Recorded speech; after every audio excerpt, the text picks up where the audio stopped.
Fala galera, Leandro, mais uma vez aí para a gente dar continuidade nessa sequência de aulas sobre exceções.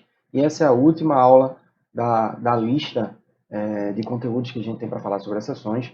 Nessa aula a gente vai entender melhor qual é a definição formal de uma exceção checked, checada, e uma exceção unchecked, não checada, do tipo runtime. E também a gente vai fazer um breve apanhado de todas as palavras reservadas que a gente já comentou nesse curso de programação orientada a objeto com Java. Exceções do tipo checked e unchecked, espero que já esteja clara a definição para vocês. Lá na nossa aula inicial sobre exceções, eu dei dois exemplos de exceções usando um bloco try-catch. Eu fiz um bloco try-catch que me obrigava a fazer o catch. Eu invoquei um método que me obrigava a fazer try-catch, usando o file, por exemplo, usando um arquivo. Era uma exceção do tipo IOException. Essa exceção era da checked. Significa que eu era obrigado a fazer try-catch dela em algum momento. E as exceções do tipo unchecked são as exceções que não precisam de try-catch. E são as exceções bem perigosas. Por quê? Porque você, como programador, deve evitar que elas aconteçam. Um exemplo de exceções unchecked são exceções do tipo null pointer exception.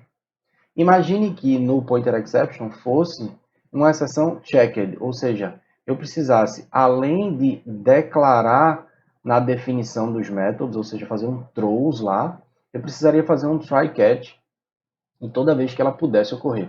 Só qual é o detalhe?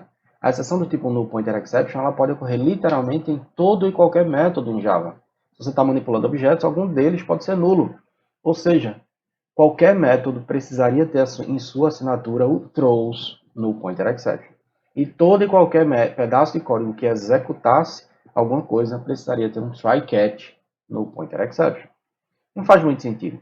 Então é bom lembrar que as exceções do tipo unchecked são exceções do tipo runtime. Elas acontecem em tempo de execução e você não precisa obrigatoriamente colocar isso dentro de um bloco try-catch. Lembrando, elas devem ser evitadas. Null pointer não deve acontecer. Divisão por zero não deve acontecer. É o caso de arithmetic exception. Ou array index out of bounds. Elas não devem acontecer. Você não deve acessar um índice de um array que não existe, que é negativo, ou que é além do seu limite. Certo? Se a gente prestar atenção, a estrutura hierárquica das exceções segue esse pequeno diagrama. Exception é a exceção checada. É o que acontece com a maioria das exceções. Qualquer classe que herda de exception, ela automaticamente é uma exceção checada. Acima dela, você tem algo que é arremessável. É um throwable. Um throwable é todo e qualquer tipo de erro arremessável, tanto uma exceção quanto uma representação de um error. Um error não é nada mais do que uma situação não recuperável. Se esse cara acontecer, é muito provável que o seu código não consiga nem fazer try-catch. Então, muito cuidado se você fizer try-catch de throwable. Significa que eu estou tentando capturar todo e qualquer objeto que é subtipo de throwable, exception ou error. Do tipo erro, eu posso ter, por exemplo, out of memory. E out of memory é uma situação bem delicada de acontecer. Se acabou a memória, amigo, eu não tenho muito o que fazer. Talvez eu não consiga nem executar um catch. Então não tenho o que fazer no try catch. Tenta fazer um catch se a memória acabar. Eu não sei se eu vou conseguir executar porque a memória acabou. Certo? Do lado de exception, são as exceções simples.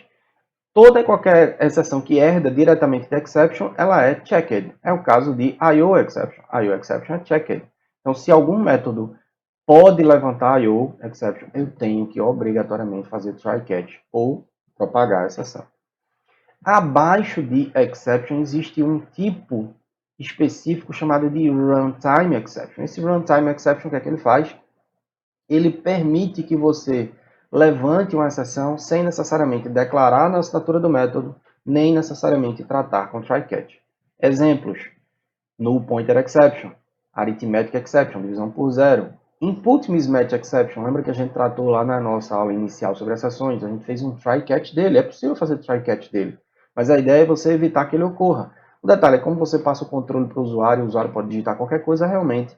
Fazer um input mismatch é muito comum e aí você pode fazer um try-catch disso. Array index out of bounds, você pode evitar que isso ocorra se você não acessar um pedaço do array que não existe. Um class cast exception, você pode evitar tranquilamente usando o instance of. Se o seu objeto é de um determinado tipo, é uma instância de um determinado tipo, você faz o cast seguro. Se você faz o cast inseguro, o class cast exception pode ocorrer e ele é do tipo runtime. Então, muito cuidado. Exceções do tipo runtime, elas não precisam ser declaradas em nenhuma assinatura do método. E ela pode varar, literalmente, vir lá da sua camada de dados, passar pelo seu controlador, chegar na GUI e estourar na cara do usuário, sem você ter nenhum controle, sem ter feito nenhum try catch. Então, evita que ela ocorra. Evite que o null pointer ocorra. Beleza? Formalizando uma exceção checked ou unchecked, é a que é tratada e declarada no cabeçalho de um método. A unchecked, ela não precisa ser tratada tanto no cabeçalho quanto no try catch. Um erro de compilação vai acontecer se você tentar criar uma exceção checked e não tratar. Certo? Exemplos de runtime exception, arithmetic exception, no pointer exception, como eu tinha falado. Exemplos de objetos do tipo error, problemas bem sérios aí como out of memory. Esse cara pode ser não recuperável. Então, muito cuidado com exceções ou erros do tipo error, que herdam diretamente de throwable, beleza? Se vocês tiverem alguma dúvida em relação ao try catch de um runtime exception, volta lá para a primeira aula dessa lista de aulas de exception, vocês vão entender um pouco melhor. Para resumir o ponto que a gente está no curso, a gente já falou de diversas palavras reservadas em Java. Tá? Diversas palavras reservadas, talvez a grande maioria. A gente já falou muitas palavrinhas abstract, para classes abstratas, a gente não falou assert, então esse cara não. A gente falou boolean, break, byte, case, de switch case, o catch, nessas aulas de exceção, char, class, palavrinha reservada, public class, const, a gente não falou, mas é uma palavra que caiu em desuso, na verdade só existe para evitar que alguém declare uma exceção desse tipo, declare uma variável com esse nome, desculpa. Break e continue pode ser utilizado em laços. Default na verdade é uma palavra reservada, mas que não deve ser utilizada explicitamente. Do, de do while, double, else, if else. Enum a gente não falou, então tem uma aulinha específica sobre numeração. Extends, de herança. Final para constante. Finally, try catch finally. Float como um tipo. For como laço. Go to já tentou ser utilizado, mas na verdade é uma palavra reservada que não faz sentido existir em Java, não precisa existir go to em Java. If, implements, import, instance of, int, interface, long, native. Para código nativo, a gente não vai estudar diretamente, mas era muito comum quando Java, nas primeiras versões, precisava fazer chamada de código em outras linguagens, como em C ou nativo do sistema operacional. New, package, private, protected, public, return, short, static. Strict FP a gente não falou, é um ponto flutuante restrito, pode ser utilizado para máquinas virtuais de diferentes sistemas operacionais, quando você quer precisão específica naquele sistema operacional de operações de ponto flutuante. Super, switch, synchronized a gente não falou, tem a ver com threads e processamento paralelo. This, throws, transient e volatile a gente não falou, são palavras muito pouco usadas para atributos que não devem ser enviados pela rede, não devem ser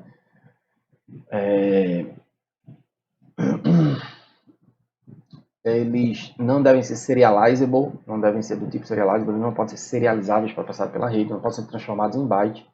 Try, void a gente falou, e o volatile são para variáveis que estão dentro de um bloco synchronized, também a gente não falou. E while. Ou seja, de todas as palavras reservadas, a gente não falou de algumas aqui, 1, 2, 3, 4, 5, 6, 7 palavrinhas, das quais const, go to, não faz sentido a gente falar. Elas existem como palavras reservadas, mas não são usadas mais em Java. Assert, enum, strictfp, volatile e transient e synchronized, então são 6. A gente ainda pode utilizar enum, a gente vai ter uma aula específica sobre isso. Algumas palavras reservadas são usadas para literais true, false e null, para números, para valores nulos, e length, para representação de um comprimento, de um array. É uma variável que você não pode definir. como um atributo de uma determinada classe. Como um atributo de um array, desculpa, porque ele já existe, tá? Então a palavrinha aqui não é reservada, mas você não pode usar dentro de uma estrutura como um array. Ele já representa o comprimento do array. Beleza? Espero ter sido claro. Exceções são uma forma bem poderosa de linguagem de programação orientada a objetos fazerem tratamento de erros dentro de uma estruturação em camadas, ou você fazer manipulação dos seus erros, deixando seu código mais robusto. Beleza, galera? Espero ter sido claro em todo esse conteúdo. Grande abraço para vocês. Se vocês me acompanharam até agora, deixa teu like. Valeu!